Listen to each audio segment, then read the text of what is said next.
that were used to pave that plaza. Those white, kind of lighter colored borders in between the pinkish toned pavers that they're on, those are white granite pavers. They come from Isle, Minnesota. 40,000 of those.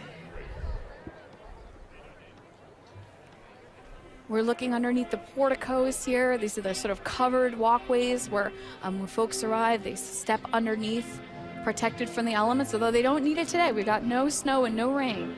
Unlike Kennedy's inauguration, where they were clearing snow. Yeah, and as we've discussed, you know, it was Reagan who moved the inaugural from the east front to the west, right?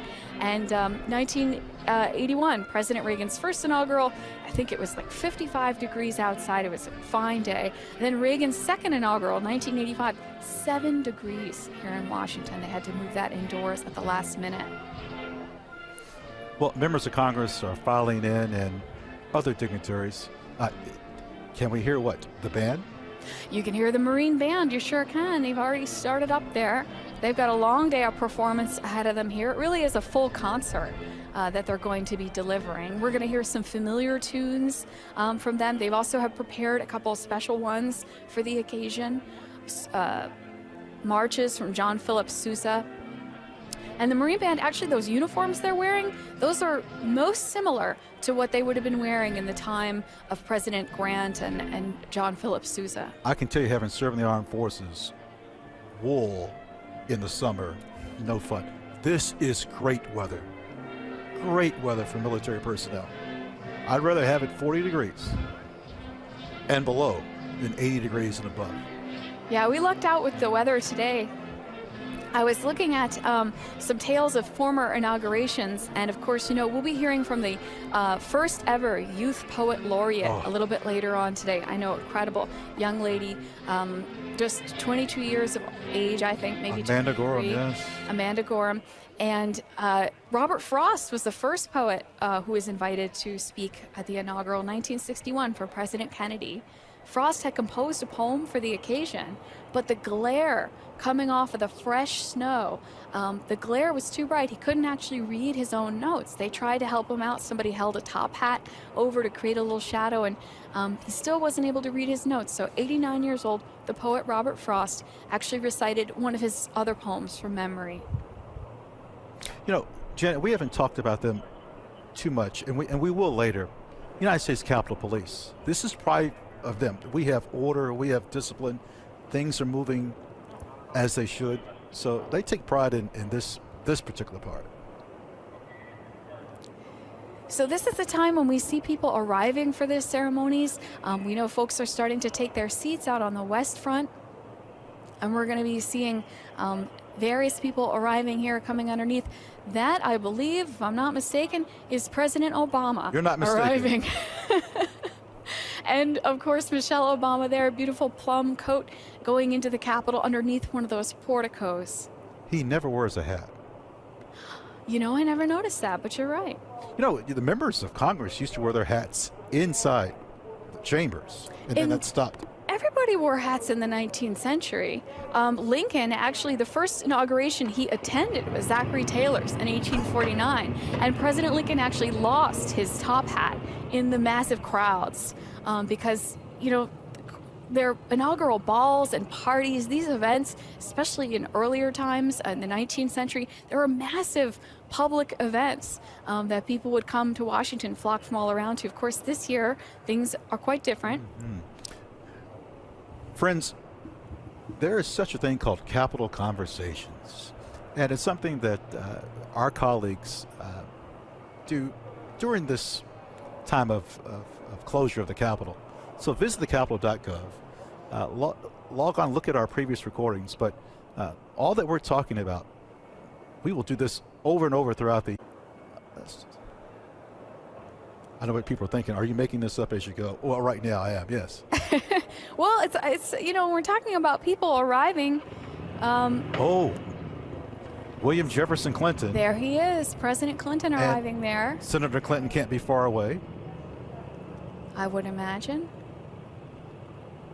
Again, they're pulling up to the east front of the Capitol, where inaugurations used to be held. JFK, Lincoln, Andrew Jackson. until 1981, moved to the West Front so that more people could attend, so that more people could see. Right? We looked down the National Mall earlier. You could see how there was room for people to watch from all kinds of different angles and to really fill up that space. Of course, things are a little bit different this year than they have been for inaugurations past. You know, I just thought of a trivia question, and it's how many left-handed presidents have we had? William Jefferson Clinton is left-handed. Oh. So we'll think of it. We'll How we many might work on that. left-handed presidents? How many okay, left-handed- folks, you're going to write that one down. You're going to go to your favorite search engine.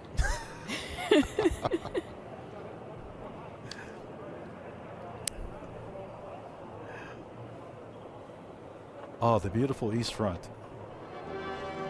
Now, before inaugurations happened at the Capitol, when the Capitol still wasn't built, or after it was burned by the British in the War of 1812, presidents inaugurated other sites. So, Ron, as you mentioned earlier, across the street from us, the Supreme Court's current Yes. building, right on the site where President James Monroe was inaugurated. The Marine Band here.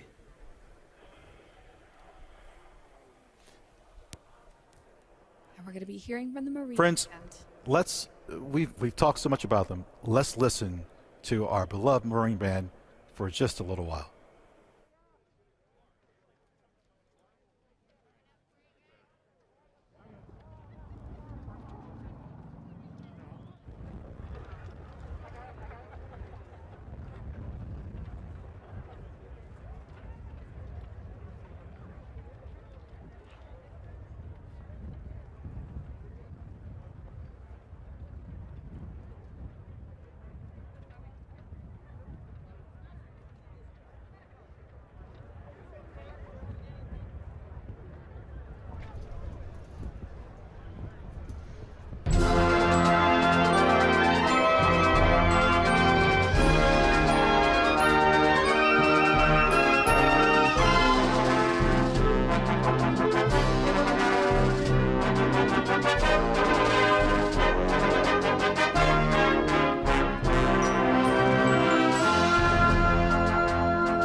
So we get another arrival here, folks, coming off the buses. These are the Biden and Harris families arriving here. Everybody getting ready to go to their seats out on the west front for today's 59th inaugural ceremonies. Gonna look a little bit different than previous years, but this part is the same. Busloads of folks coming up, everybody bundled up for the weather.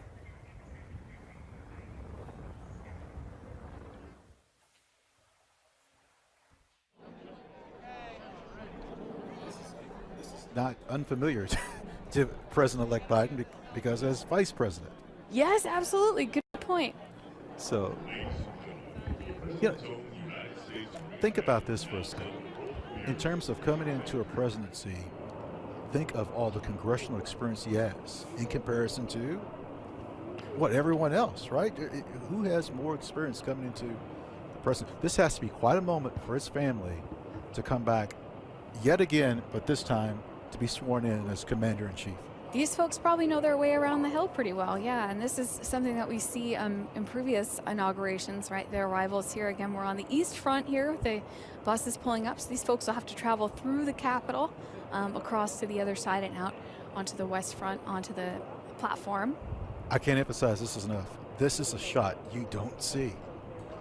This is not something you see from the networks. This particular angle to the Senate side of the Capitol, what we call the carriage door. Yeah, watching the Biden family coming in like this, you can see up underneath the porticos there. All of the, you can see some Capitol Police officers there as well. You're absolutely right, Ron. This is an angle that nobody else has. We have cameras, I think close to 30 cameras around for this JSIC live stream today. They're in places that other networks don't necessarily have, or the networks don't necessarily have. Press pool. Oh, look like at this, the East Vestibule. That looks like Senator Schumer's posture. Sure and behind him would be Senator Mitch McConnell. We've got Steny Hoyer there with the reddish scarf. With I think a navy blue jacket. So what we're looking at here, this is actually the east front door. So this is just behind those doors at the top of the stairs. So just to orient yourselves, folks, this is just outside the rotunda. It almost acts as a little kind of a vestibule to the rotunda. Behind the cameraman there in our frame, his back is into the entrance to the rotunda, the east side. Back on the east front, another arrival. We got a bus pulling up here. I love the steps.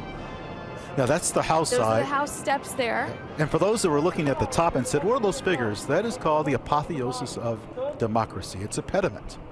It was sculpted by Paul Bartlett from the state of Ohio. The inside and outside of the building just adorned with sculpture, allegorical sculpture, a lot of it, representing not necessarily specific people, but representing ideas. Just like today is, as Chairman Blunt said, an assurance of our continued and unbroken commitment to continuity, stability, perseverance, democracy. The outside of the building, the architecture itself suggests eminence, stability. Yes. Oh, good observation.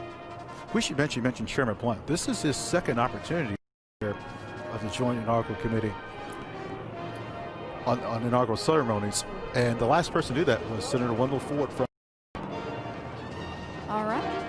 Yeah, the Joint Congressional Committee on Inaugural Ceremonies, we all call it JSIC for short, because acronyms are a big part of life here on Capitol Hill. And they are the official hosts of today's 59th inaugural ceremonies. Official hosts, JSIC, and you are watching our live stream feed. We've got a view of the west front there, looking right at it from the center. You can see the platform there. That draped doorway at the center is what we call the lower west terrace door of the Capitol. It's where we're going to be seeing people coming out later and taking their seats on the platform. Now, to the right-hand side, as you're looking at this camera feed, to the right-hand side, the majority of the people towards the right and higher up would be the media. The sun has obviously an impact upon photography, so that's where they're placed. Oh yeah, on either side of this, sort of just out of view, there's another side, so you can see the bleachers type things that the spectators would sit on, but just out of view are the press scaffolds that they sit on. And you're right, the photographers are all over on the one side because the sun can ruin the camera angles if they're not. Let's listen to our Marine band.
President. As you can see, folks, Vice President-elect Kamala Harris arriving there in the purple, arriving on the east front of the Capitol. They are greeted by the Senate Sergeant of Arms, Jennifer Hemingway, and the acting House Sergeant of Arms, Tim Blodgett. And there is President-elect Biden there, just out of the car, moving toward Vice President-elect Harris.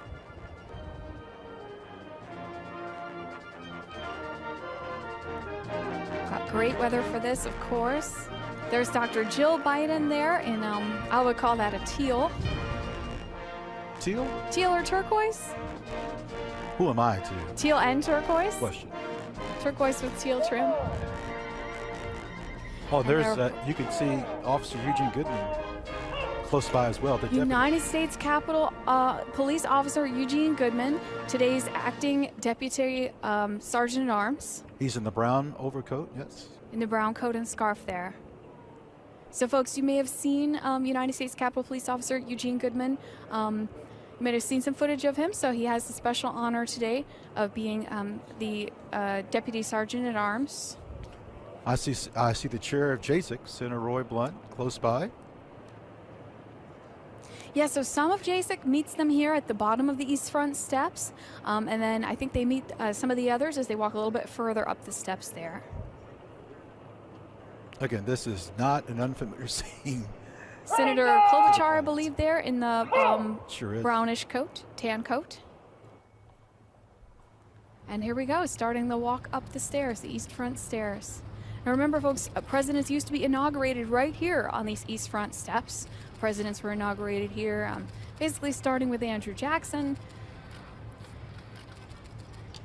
I think President Reagan got it right. The West Front is so much better, but it's historic to be on the side. The move to the West Front in 1981 is one of those things where people think it's always been that way.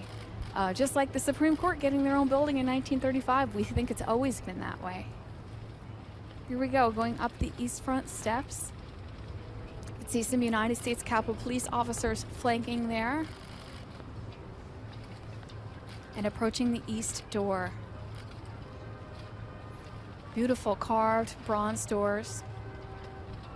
Tourists used to enter through here. The Speaker's office used to be in the lobby out to the left. Yeah, this door is not used a lot, folks. I have to say, you know, Ron and I and our colleagues in the visitor services and guide service, we are in the Capitol just about every day, and we don't see these doors open a whole lot. Another name for them are the Randolph-Rogers doors, cast in Munich by the Royal Bavarian Foundry. 10,000 pounds. And the panels tell the life of George Washington. Well, his history. Little scenes, yeah. And Columbus. Scenes of them. Columbus and Washington, they go up the sides. Also, we got a view of the inside here. Folks coming into that east door. Excellent footage. There's President-elect Biden and Dr. Jill Biden. You can see we've got a nice sunny day. There's Vice President-elect Harris and Doug Emhoff. Now, friends, I know what you're thinking. And the JASIC behind them, Senator Blunt. Where are they going? To a whole area. And there's Speaker Pelosi coming through again. The color of the day, I think turquoise. And Senator Mitch McConnell. And here we are looking at the Marine Band again. Like I said, they are going to be playing all day. And a little close-up of those uniforms, or a little bit of detail about those uniforms. As you know, they have the epaulettes, you know, the braiding on the shoulders. But Ron, trivia question for you. Do you know what the braids in the front are? They sort of hang down. They almost look like a bolo tie, sort of. I don't, and I should. They're called aiglets. Aiglets. And you can see the ones on the officers are gold. And then the other folks in the band there, Marine Band, they have white epaulets and aiglets. So they're sort of hang down in the front, little sort of tassely looking things. Oh, look at the passion of the director. Let's listen together.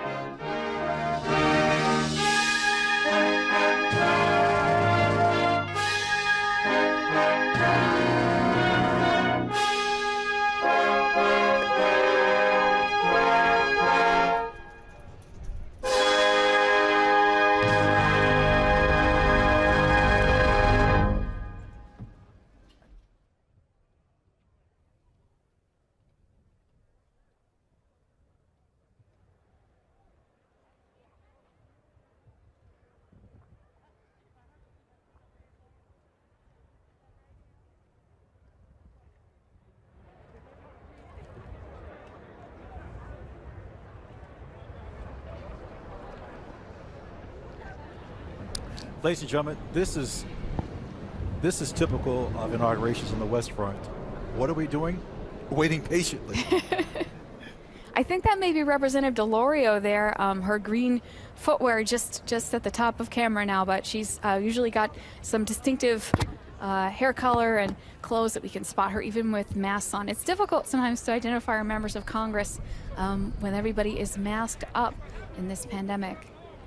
Now, Jen, people have watched for a couple hours now, and they might be wondering, well, wait a minute, I see marble that's different colors. You would be correct. Oh, yeah. Marble from Vermont, Maryland, and Massachusetts, specifically Lee, Massachusetts. Yeah, and on the inside of the building we see a lot of sandstone and a little bit of concrete. These are concrete walls here inside what we sort of lovingly refer to during inaugurations as the chute, right? This is where people are going to be sort of slaloming out.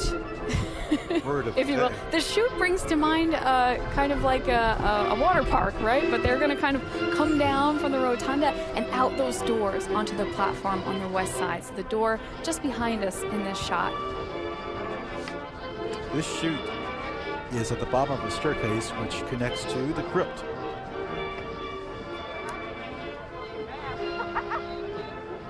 Ladies and gentlemen, please direct your attention toward the inaugural platform. The Chairman of the Joint Chiefs of Staff, General Mark A. Milley.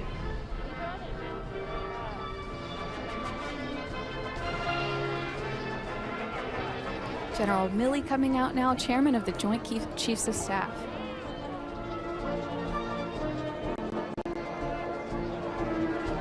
Now again, on previous inaugurations, you would just see tens of thousands of people. You see, this is still quite a moment. Yeah, this platform normally packed, elbow folks in there, just like the early House and Senate chambers, actually. You know, National Statuary Hall members were crammed in there elbow to elbow until they expanded into the new House chamber in the 1860s. I want our public, I want our audience to, maybe not now, but this afternoon, this evening, YouTube or Google inaugurations in the past. You will see people sprawled, not on the west side, but the east front, everywhere, hanging from the dome in places they shouldn't be. This is a most appropriate sight. Yes, famous photograph of Lincoln inaugural. It's just crammed with spectators. That is Steve Scalise there on the right, I believe. It would be from Louisiana. He would be the minority whip. Our Marine Band playing. They've got, like I said, they've got a full day. They've got a full concert. It's one tune after another there. We're going to be hearing from them some familiar tunes and some special selections. Marine Band, they've also got what's called the blood stripe, I believe, down the side of the trouser leg, which is unique to their uniform. Okay, we're back to the chute. Ron's leaning in close to identify who we're seeing on screen here.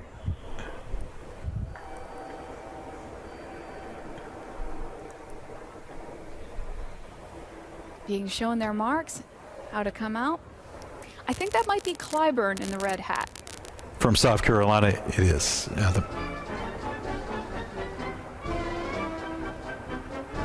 And everybody's got to know before they come out where they're going to on the platform. There's the signed seating. There's little signs on the chairs. We saw a little bit of that earlier. Leadership of the United States House of Representatives, Republican Whip, the Honorable Stephen Scalise, and Majority Whip, the Honorable James E. Clyburn. So for our younger students, when you hear the word whip, that's the person that assembles the votes. That person makes calls and addresses before a bill gets to the floor, so they have a good idea whether it's going to go through or not. The term comes to us, I think, from hunting. It refers to the whipper in, sort of rounds up and makes sure all the hunting animals are pursuing in the right direction. So it's a good metaphor for our whips in Congress who sort of round up everybody to vote. Got some more folks coming down from the crypt here. From the state of Vermont. I saw Senator Thune in front. Those columns that you see, the crypt of the Capitol just underneath the dome.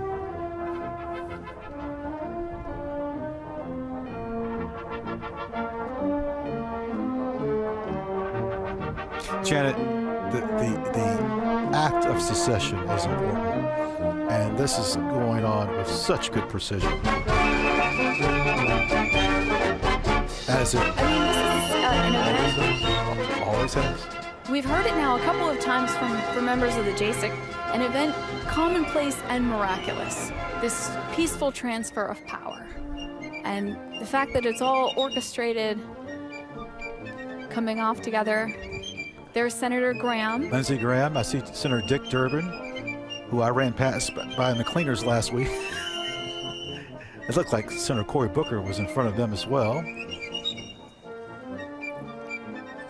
Well, they're squinting at us and we're squinting at them. Senator Bernie Sanders. Probably folks recognize Bernie Sanders from Vermont. Well dressed for potential bad weather. Oh, he could be in a short sleeve shirt, but he's used to this. This is really comfortable weather for today's inaugural compared to some years past. Such as President George W. Bush. I can recall walking down the street, sliding on Constitution Avenue, just trying to get a glimpse. It was 1829, Andrew Jackson's inauguration. The weather was so bad they had to do it inside the House chamber. This tradition that we're observing today, of course, this tradition is older, far older than you or I or anybody else who's watching today. But this tradition has also evolved over time. It's changed, and things have changed about it. And so today's inaugural looks different than previous years. Ladies and gentlemen, there have been a lot of leadership differences. of the United States Senate, President Pro Tempore Emeritus, the Honorable Patrick Leahy and Mrs. Marshall Leahy. Democratic Whip, the Honorable Dick Durbin and Mrs. Rima Doden. Majority Whip, the Honorable John Thune and Mrs. Kimberly Thune. Democratic Leader, the Honorable Charles Schumer and Mrs. Irish Wineshaw Schumer. And President Pro Tempore of the Senate, the Honorable Chuck Grassley and Mrs. Jennifer Hines. Senator Patrick Leahy has time for everyone. We see him on tour everywhere. His office is close by the rotunda. He'll greet everyone. He can give the tour. It's just amazing. He has been a special guest on many of my tours. Ladies and gentlemen, the members are so engaging with people. The late Congressman John Lewis, I can recall years ago, I waved him over. He says, "I'm going to vote and come back." And I said in my mind, no way. It took 15 minutes, but he came back and spoke to those young people. Well, Mr. Vice President Pence, he used to stand up, when he was a member of Congress, he used to stand up on the benches in the rotunda and give tours. I recall that all the time. That looks like Kevin McCarthy from California. I believe we'll be seeing the beginning of the JASIC leaders going out to the platform here. That might be Senator Schumer we're seeing from the back again there. Who once was a chair of the Joint Congressional Committee on Inaugural Ceremonies.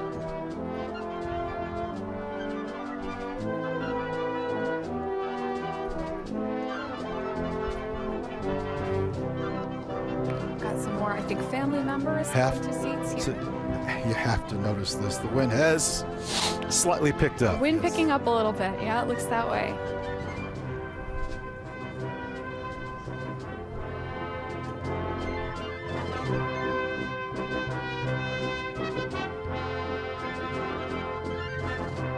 I love this. The Constitution brings us here.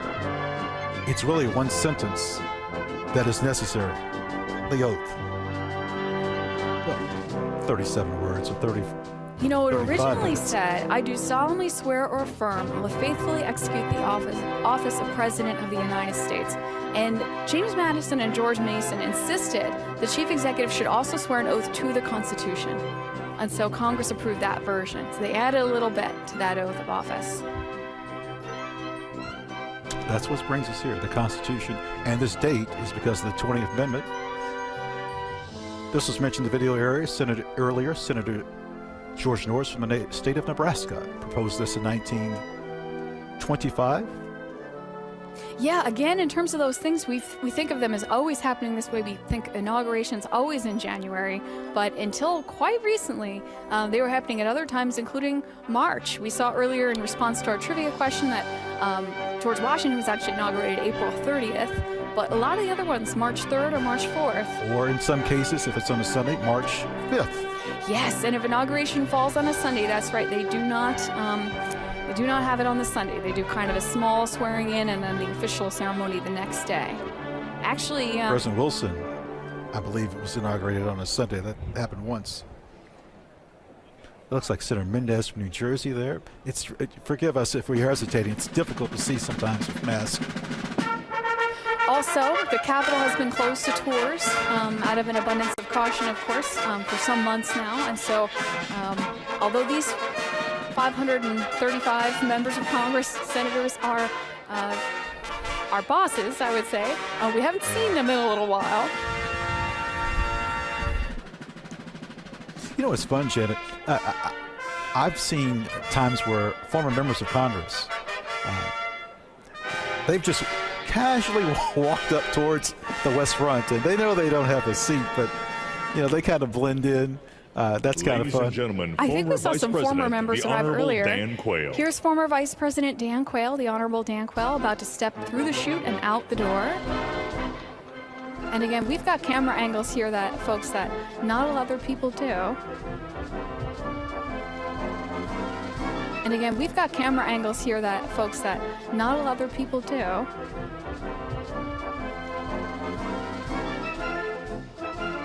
Although there is a little zone set aside, so if anybody, there's a little moment off camera where they can straighten a tie or just do a quick check, every hair is in place. Of course, with the wind on the platform, there's only so much you can do, but at least when you step out. Not the handshake, but the... Yeah, we're seeing fist bumps here. Former VP Dan Quayle heading out there.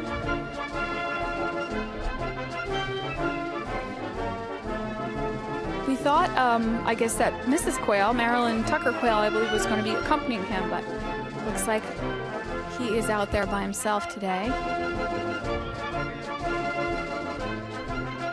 A lot of things different this year. This scene doesn't always look like this. No.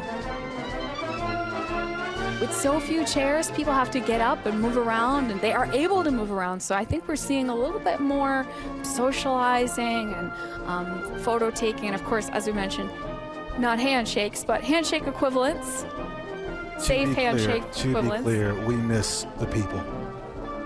Of no course. Question. We miss the people. They belong here, and just the sheer... Well, this is the people's house, and we were talking earlier, you and I, as tour guides, recalling how many times members of Congress appear during our tours. We'll be taking a group of public around through the rotunda or through the crypt or National Statuary Hall, which is the former House chamber. And, there is no separate space, right? If a member needs to get from one side of the building to the other, they go right through those spaces. And very often, it's fun to point out. People will recognize their own member from their district. They may be visiting us from far, far away, and they'll recognize the member from their district passing through. Looks like Senator Debbie Stabenow from Michigan. You mentioned about the People's House. Inaugurations take place here, not the Supreme Court. Yeah, not that's the a White really House. good point. Where inaugurations don't happen. Right. They make the laws that protect us here. Elected officials here. Accountability, Congress. It's important. Well, and this is a ceremony that's happening publicly, in full view, right? Look at that entrance to the crypt. That was an excellent shot.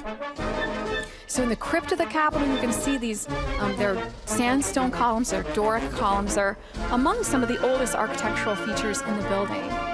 And they were originally all supposed to be painted white, and so you'll see a little bit of variation in the natural stone there. Now that star in the center is called the Compass Stone. Here comes Senator Clinton and former President William Jefferson Clinton. They just stepped through the crypt of the Capitol, heading out now down into the chute, and we'll be seeing them on the platform really soon.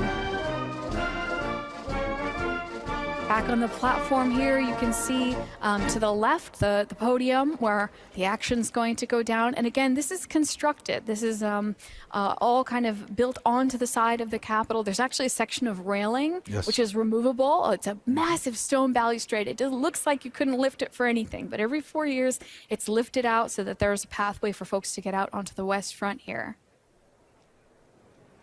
We should also mention the mace is brought out here. That's the symbol of power and authority. You can make the argument that is the oldest relic in the Capitol, and it's brought out under the direction of the House Sergeant of Arms. Well, it is a joint meeting, joint session after all. So many traditions, and we have more of those wonderful videos to show you all later on, highlighting some of these traditions that take place. This is an inside view. This is another angle I don't think anybody else's cameras have. No, that was coming from the law library door. Coming up from the law library door. Yeah, that was renamed the law library in 1860. And into the crypt. Yes, the Supreme Court used to be in that area. They moved upstairs because the Senate moved into its new chamber. It's all about space. We've seen some exterior Ladies views and of cars gentlemen, pulling the up. 42nd President of the United States, the Honorable William J. Clinton, The Clintons and the being Honorable announced. Hillary Rodham Clinton. Yes, every president that is in attendance and First Lady is announced. And that's the Bushes coming through the crypt now. And down the other side of the crypt into the chute. They'll be on the platform soon, too, with the Clintons.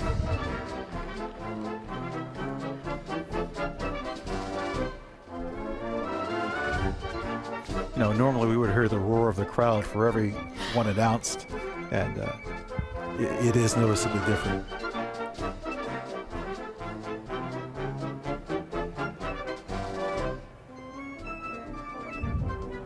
I mean, I've always staggers me to imagine how Reagan's second inaugural in '85, how they had to move it into the rotunda and try to 7 stage degrees. this massive event inside.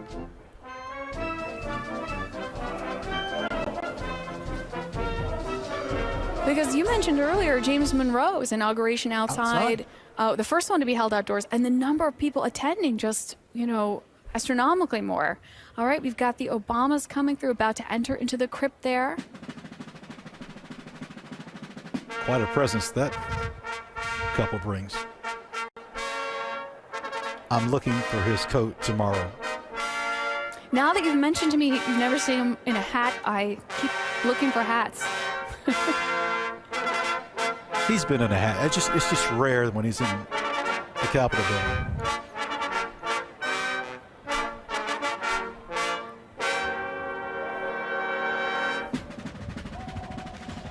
And all these folks we're seeing, this is their home. Oh, very. They have memories here going back years, familiar faces around. Ladies and gentlemen, the 43rd President of the United States, the Honorable George W. Bush and Mrs. Laura Bush. The Bushes coming out of the chute and onto the platform. Oh, we got a scarf slip there. You're right, that wind is picking up.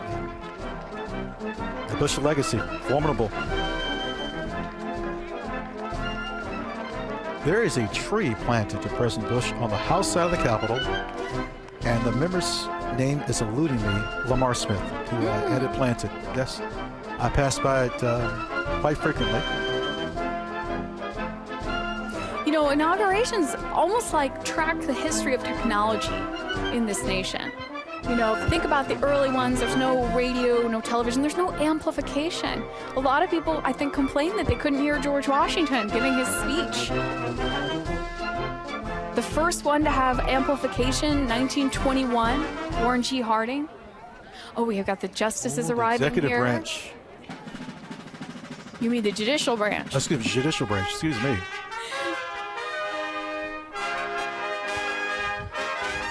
There's the herald trumpets. You mentioned inaugurations. How about President Lincoln? People were within 10 feet from him. Oh, yeah. Soldiers with weapons. Those are called tabards, those things that hang on their trumpets there. They have two sets. They have a navy blue and a white. So those are the navy blue that we see there on the herald trumpets. U.S. Army herald trumpets. So our justices in their robes coming down. It's my understanding that they gather in the Ladies old court and gentlemen, chamber. the 44th the robes President on of the and come all United out States, together. the Honorable Barack H. Obama and Mrs. Michelle Obama.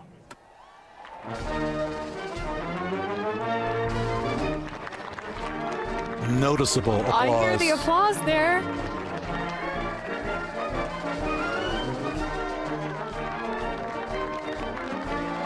Very helpful to have announcers. As a senator, I once shared the same elevator with him. You know, Sit I got after you. here, I actually moved to Washington on Election Day in 2008. Came here to work at the Capitol just about a week later. And then, so my first big public event was actually President Obama's first inaugural, 2009. And my job for the day was actually to escort people to their spots, to their seats. Oh, nice. As we mentioned this year, you know, different seating than in years past.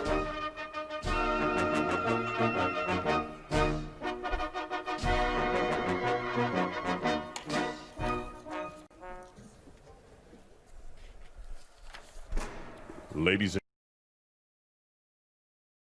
and gentlemen, Honorable John G. Roberts Jr. and the Associate Justices of the Supreme Court.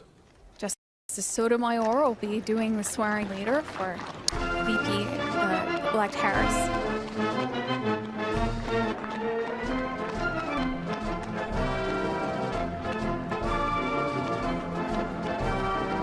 Yes, careful, everyone. Yeah, everyone needs to watch their step. There's carpeting there. I know what people are thinking. Why can't they take an elevator? It's just not that simple. Well, this is a historic building. It's Well, just to get to that point, there's other areas. Justice Barrett, I see, just towards the end. Elena Kagan there. Yep, Justice Kavanaugh.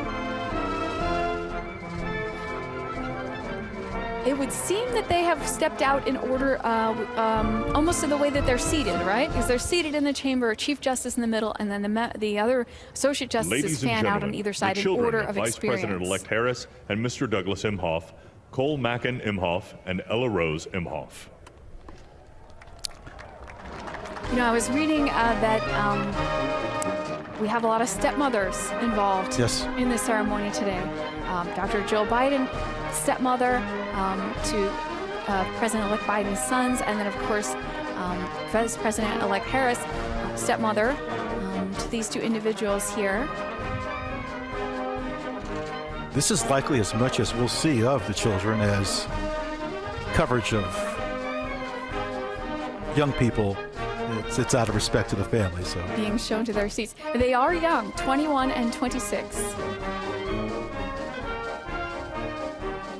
And Vice President-elect Harris has been their stepmother for a few years now. I think they were maybe teens.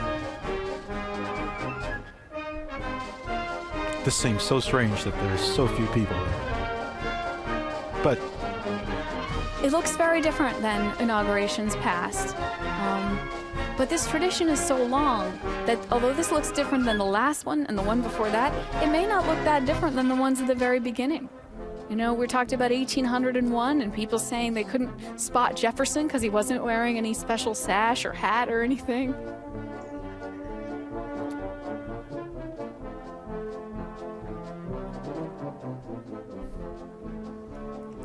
Coordination of spacing. These are more family members here, I believe. These are the Biden's children here. So this is Biden family members. I've toured President-elect Biden's brother. You know, in addition to, years ago. You know, I think folks, when they think about visiting the Capitol, they think about sending their young students here on field trips from all over the nation, or think about coming in and looking at the artworks with us. But we do give tours sometimes to important guests and dignitaries. We're very fortunate. Former President Clinton there shown on the platform.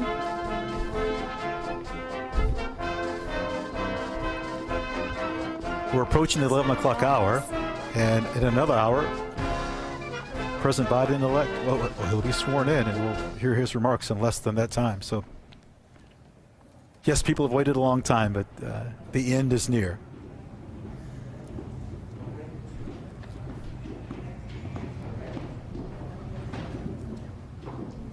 All right, so the Biden children, grandchildren, about to step into the chute and out onto the platform. Robert Hunter Biden II, Ashley Blazer Biden, and the grandchildren of the president-elect there.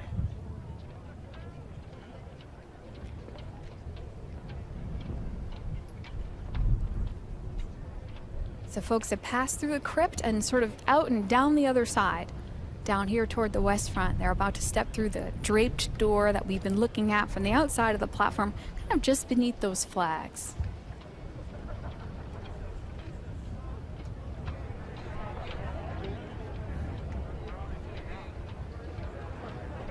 A question one might ask. Ladies and gentlemen, the children of President-elect Biden, Robert Hunter Biden II and Ashley Blazer Biden, also the grandchildren of the president-elect. Now, I just want to point out the Marine Band here is playing John Philip Sousa March, which is called Beau Ideal. As we see the Biden children and grandchildren headed out to the platform to take their seats.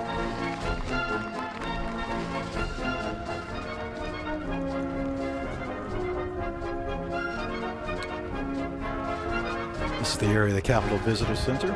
Yeah, that's the area where the Visitor Center attaches to the old front of the Capitol. So if you look closely at the walls here, you can see sandstone from the 2000s attached to sandstone from the 1800s, and a little clear window in the floor. Coming through the crypt. You know, with the approach of Vice President Pence, who's a pretty cool customer, if this isn't emotional, it will be when he leaves on the East Front. So it'll be interesting to see for him and his wife. Just their posture coming down, what the emotions might be. Has to be surreal. Yes. And while all this is happening, the platform filling up with members, you know, the president-elect waiting somewhere inside the Capitol. If you can imagine folks being backstage before a big performance, the jitters, the butterflies, hoping you remember your lines, hoping you remember your marks, right, where you're supposed to stand.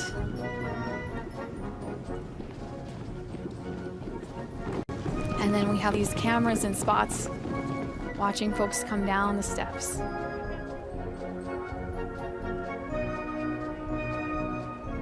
Just behind those steps is actually the spot where they were meant to entomb George Washington. Just behind those steps is actually the spot where they were meant to entomb George Washington underneath the crypt of the Capitol. Vice President Pence here, about to step out from the chute. We see the Obamas on the platform.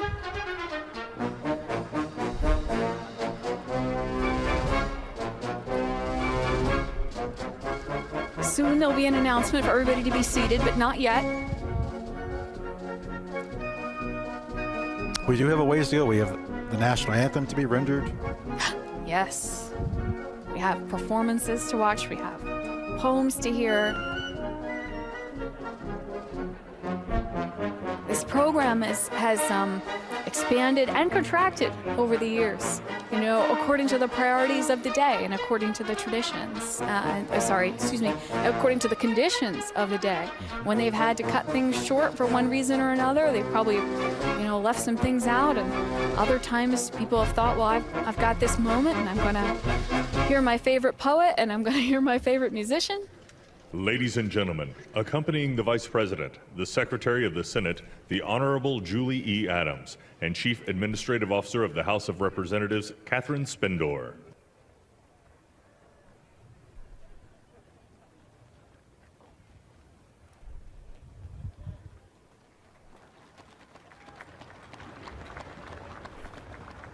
So we got the Secretary of the Senate, Chief Administrative Officer of the Senate there, accompanying Vice President Pence. Ms. Adams was on the left-hand side. And Karen Pence, his wife.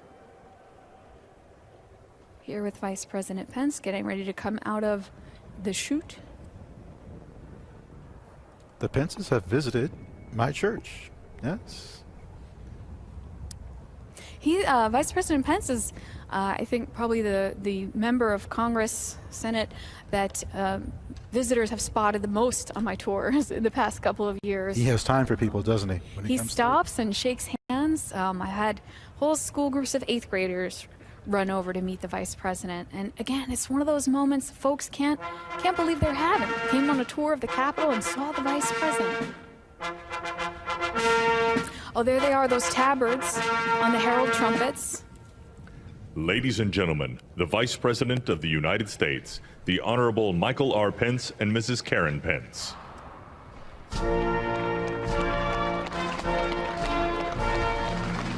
Quite a warm reception.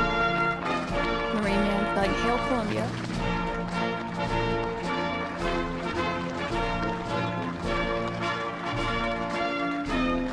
Oh, I'm sorry, I think this is another Sousa March. As the Pences step out onto the platform, headed to their seats. Oh, riders for the flag, yes.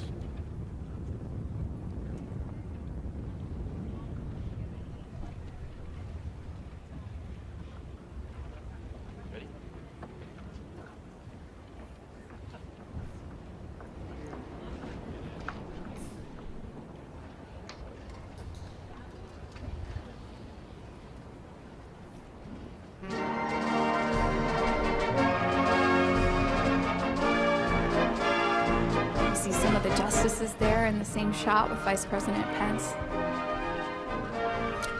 Familiar tune?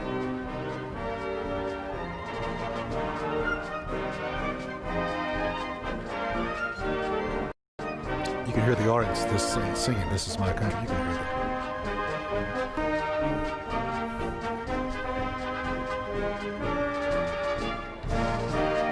I was reading about the Marine Band uniforms, and they have a slightly different uniform for the orchestra because those epaulets on the shoulder make it very hard for them to hold the violins and such. So it's an incredible thing to think about uniform design having to conform to what musicians need to play their instruments.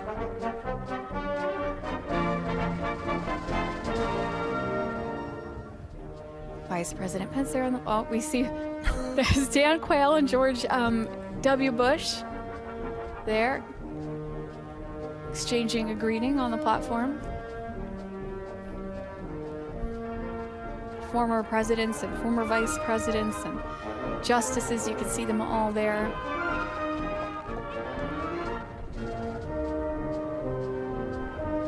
And families. Harris family that we see here. Did you notice those two strollers earlier out on the east front? I think. I didn't see the yes, strollers. Yes, 2 strollers. Sure. On the east front. I think we know who was in those strollers now. I think we do. Got some small ones there.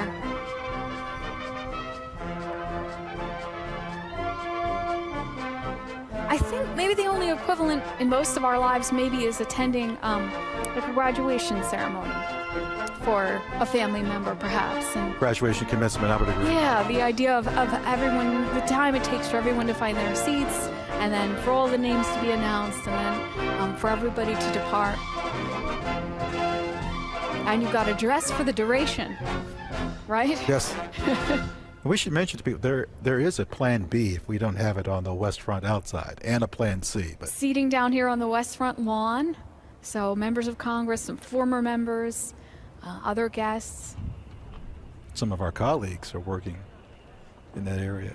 Those mayors and governors that we saw earlier arriving, the diplomatic corps, all these folks have found seats. And of course, everything spread out due to the pandemic. You can see President-elect Biden there at the top corner of our screen. Lots of photos being taken.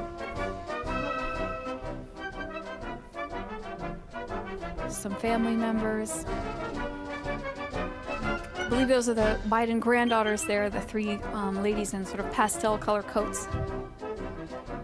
There is a very interesting fashion strategy for really? the day. Folks seem to just pick bright colors so they can be spotted among this sea of dark overcoats on the platform. But again, it's a little more spread out than normal, so it's a bit easier to pick out individuals.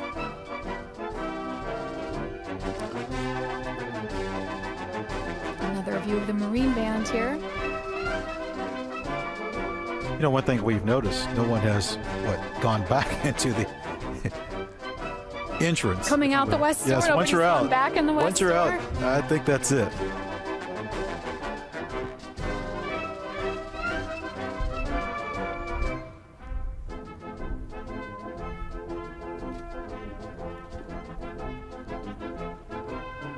Oh. Coming down the east staircase. And Albert Bierstadt painting there on the staircase. So there is VP-elect That Harris. painting that people just saw used to be in the House of Representatives chamber. And they're preparing to walk across the crypt. So that escalator you can spot at the back of the shot, that's leading down into the Capitol Visitor Center, the newest part of the Capitol complex, opened up in 2008. December 2nd. I remember that one. Officer Goodman. In the light brown coat. Boy, that's going to be quite a moment. Quite a moment.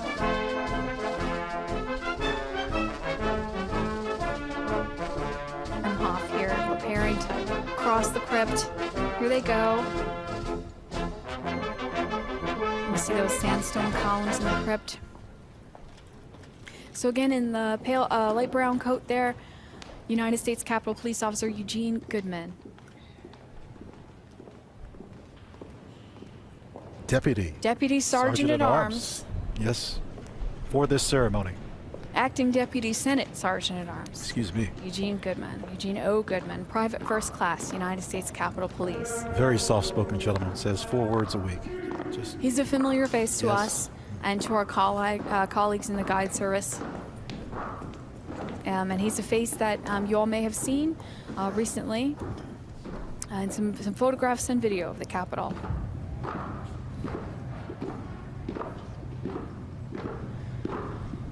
We can hear the footsteps of VP-elect Harris coming down the stairs from the crypt.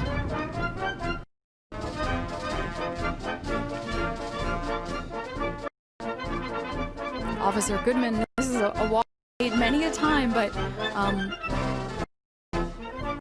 never part of the procession in quite this way. I feel like he's on duty. It's just... You can see his eyes sort of going back and forth. Of course, he's seeing familiar faces all around him, but... Ladies and gentlemen, accompanying the Vice President, the Chief of Inaugural Ceremonies, Maria Miller-Lohmeyer, the Acting Deputy House Sergeant at Arms, Kevin Grubbs, and the Acting Deputy Senate Sergeant at Arms, United States Capitol Police Officer, Private First Class, Eugene O. Goodman. Well, crescendo of applause, and we know who that's for. Yeah. Officer Goodman.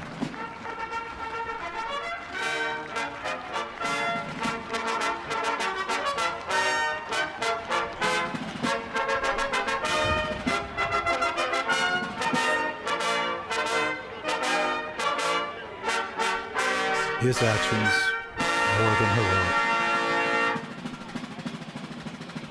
Oh, there we see Speaker Pelosi.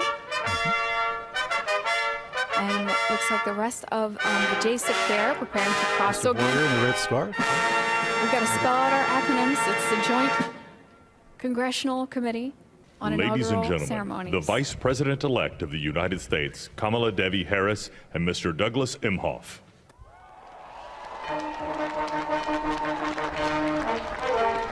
Vice President-elect Harris, who resigned her seat as a senator from California just yesterday, and today, very shortly, to be sworn in as Vice President.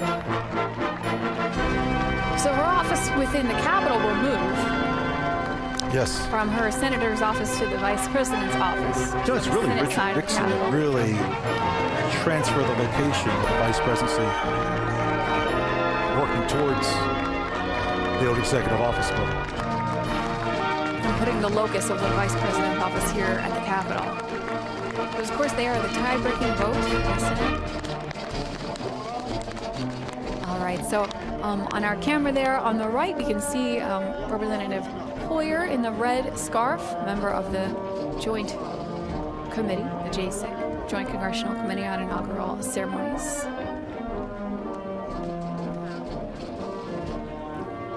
VP-elect Harris hugging her children there.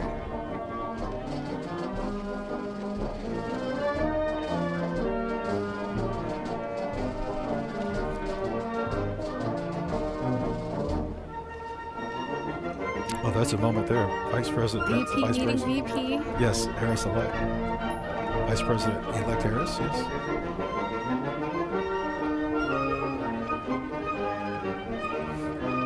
And notice the real furniture, folks. There's folding chairs out there, but that's a real chair and a real table. And on that table, I believe, are some of the sacred texts that are going to be used today. Representative Clyburn there having a moment with VP-elect Harris.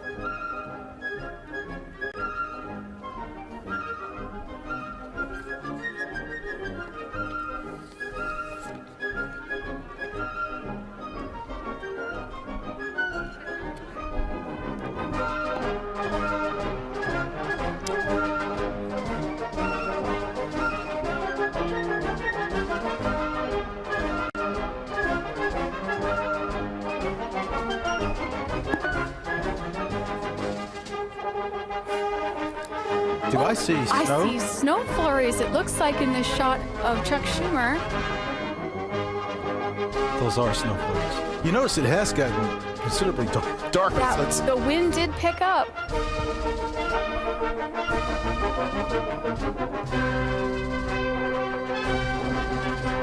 Well, soon to be the 46th president. Joe Biden, Dr. Joe Biden making their way. getting ready to cross through the crypt.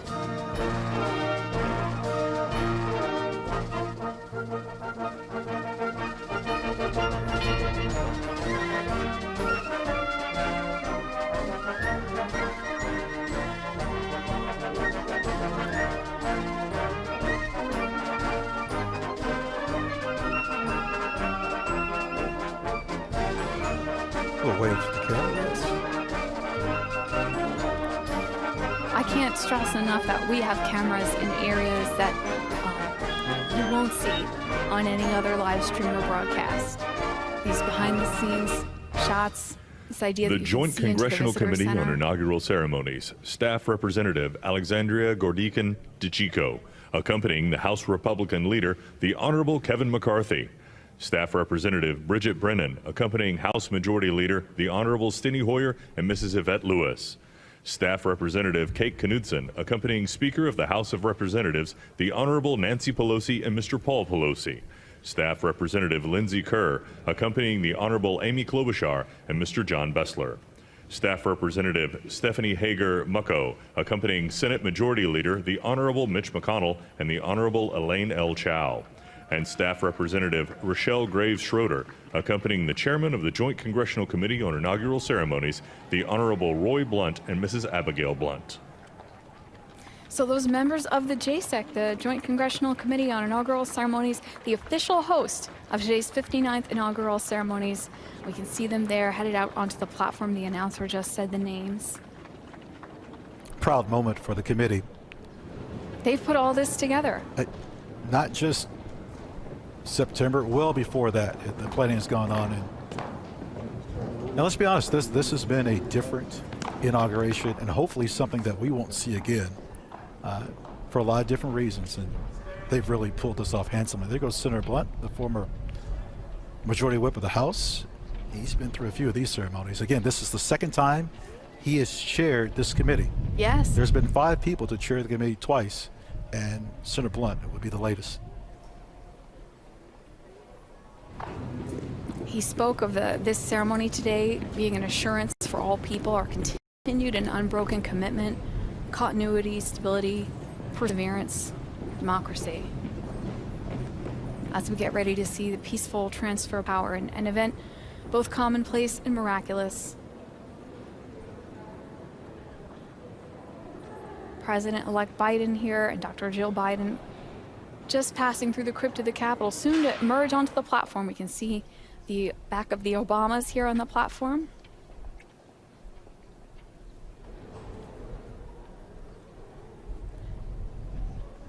Cole and Ella, and it's snowing. Cole and Ella, VP Harris's children there. Ella is the young lady you see with the plaid coat with kind of a embellishment on the shoulders. Ladies and gentlemen, accompanying the President-elect, the Staff Director of the Joint Congressional Committee on Inaugural Ceremonies, Fitzhugh Elder IV, the Acting House Senate Sergeant-at-Arms, Tim Blodgett, and the Acting Senate Sergeant-at-Arms, Jennifer Hemingway. You know, snow, not unheard of in Washington in January. But you know what? When they used to have these in March, snow was also not unheard of. Not at all. Until 1933, inaugurations happened in March, and pretty risky in the era before paved roads. Well, our last inauguration, we had a little bit of rain. President Trump, on our last inauguration, of course, President Obama, I think it was about 25 degrees. The weather's always an element. Ladies and gentlemen, the President-elect of the United States, Joseph Robinette Biden Jr., and Dr. Jill Biden.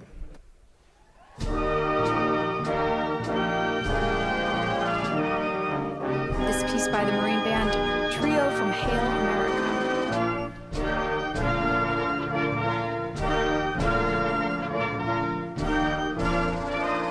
A Marine Band known as the President's Own. They play at the pleasure of the President and the Commandant of the Marine Corps. And they've played at every inauguration since Jefferson's.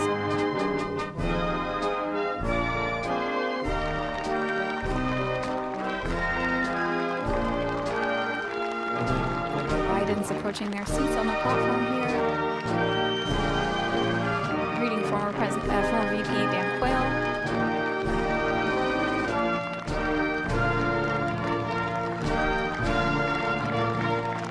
Look at his eyes. The pride. Ladies and gentlemen, please be seated. That's a phrase that is well welcomed right now.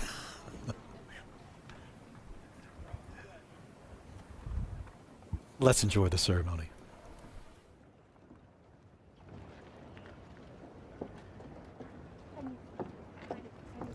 Please welcome the Honorable Amy Klobuchar.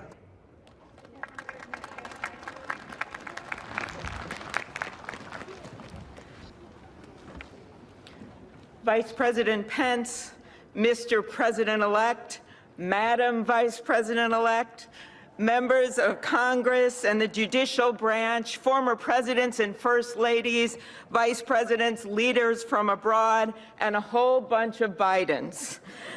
America, welcome to the 59th presidential inauguration, where in just a few moments, Joe Biden and Kamala Harris will take their solemn oaths. This ceremony is the culmination of 244 years of a democracy. It is the moment when leaders brought to this stage by the will of the people promise to be faithful to our Constitution, to cherish it and defend it. It is the moment when they become, as we all should be, guardians of our country.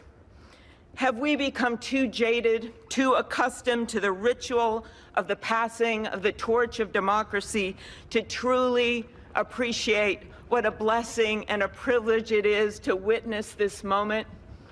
I think not.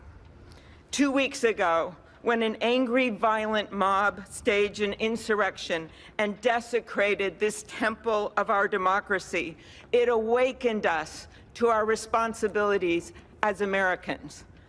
This is the day when our democracy picks itself up, brushes off the dust, and does what America always does: goes forward as a nation under God, indivisible, with liberty and justice for all. This conveyance of a sacred trust between our leaders and our people takes place in front of this shining Capitol dome for a reason. When Abraham Lincoln gave his first inaugural address in front of this Capitol, the dome was only partially constructed, braced by ropes of steel. He promised he would finish it. He was criticized for spending funds on it during the Civil War. To those critics, he replied, "If the people see the Capitol going on, it is a sign we intend the Union shall go on." And it did, and it will. Generations of Americans gave their lives to preserve our republic in this place. Great legislation to protect civil rights and economic security and lead the world was debated and crafted under this dome. Now it falls on all of us, not just the two leaders we are inaugurating today, to take up the torch of our democracy, not as a weapon of political arson, but as an instrument for good. We pledge today never to take our democracy for granted as we celebrate its remarkable strength. We celebrate its resilience, its grit. We celebrate the ordinary people doing extraordinary things for our nation, the doctors and nurses on the front line of this pandemic, the officers in the Capitol, a new generation never giving up hope for justice. We celebrate a new president, Joe Biden, who vows to restore the soul of America and cross the river of our divides to a higher plane. And we celebrate our first African American, first Asian American, and first woman vice president, Kamala Harris, who stands on the shoulders of so many on this platform who have forged the way to this day. When she takes the oath of office, little girls and boys across the world will know that anything and everything is possible. And in the end, that is America, our democracy, a country of so much good. And today, on these Capitol steps and before this glorious field of flags, we rededicate ourselves to its cause. Thank you. It is now my honor to introduce to you the senator who has worked with me and so many others to make this ceremony possible, my friend and the chair of the inaugural committee, Missouri Senator Roy Blunt.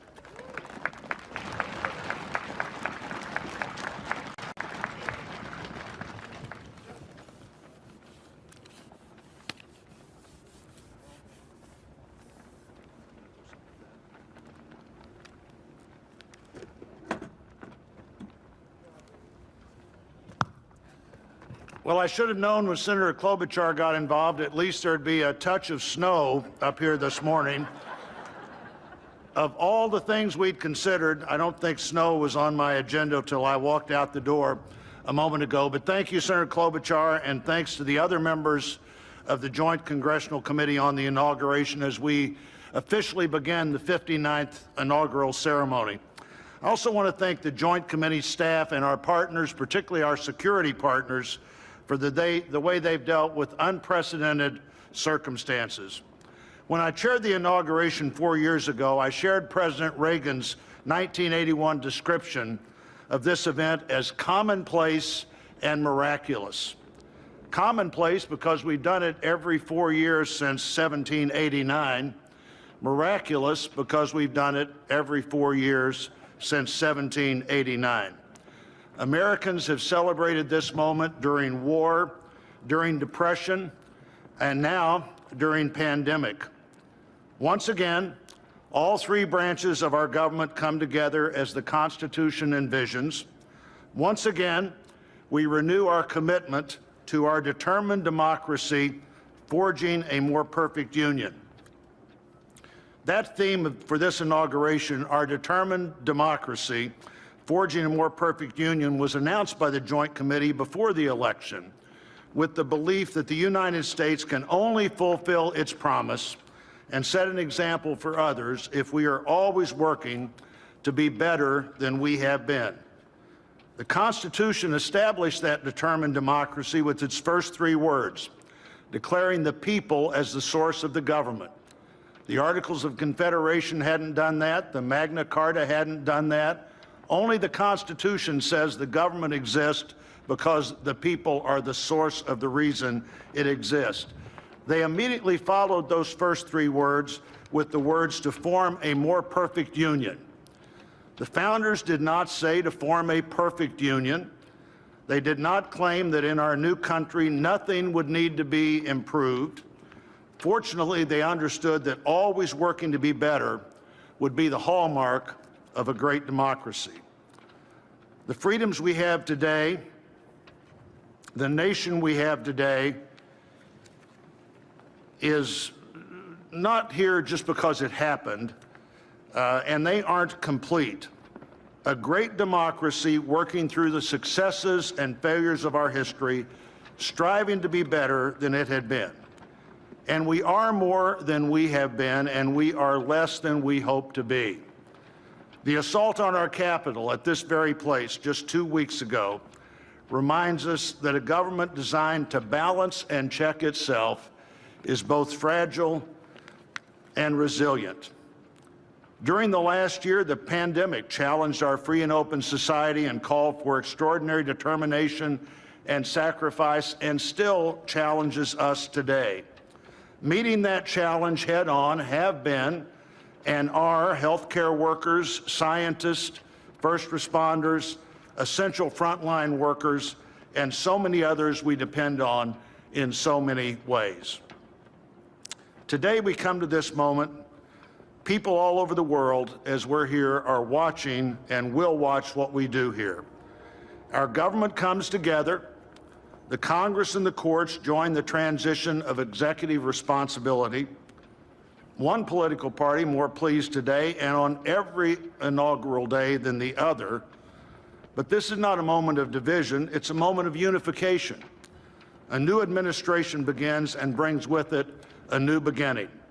And with that, our great national debate goes forward, and a determined democracy will continue to be essential in pursuit of a more perfect union and a better future for all Americans. What a privilege for me to join you today. Thank you.